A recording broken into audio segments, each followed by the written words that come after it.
Ini dia rawon olahan daging khas dari Jawa Timur. Meski dari Pulau Jawa, namun penggemar kuliner ini merambat hingga ke kota Daeng. Rawon pun kini bisa ditemukan di sejumlah pusat kuliner di Makassar. Banyak penggemar yang mencoba, lantaran jadi alternatif lain sop selain coto Makassar dan palu basah.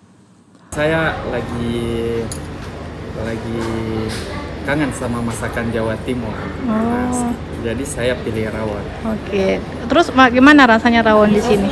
Rasanya lumayan rich, dagingnya empuk, berkaldu, dan saya rasa ini sama dengan yang di Jawa Timur.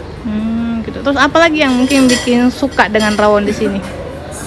Yang saya suka dari rawon di sini itu rasanya sama seperti yang di Jawa Timur. Telur asinnya, dagingnya, dan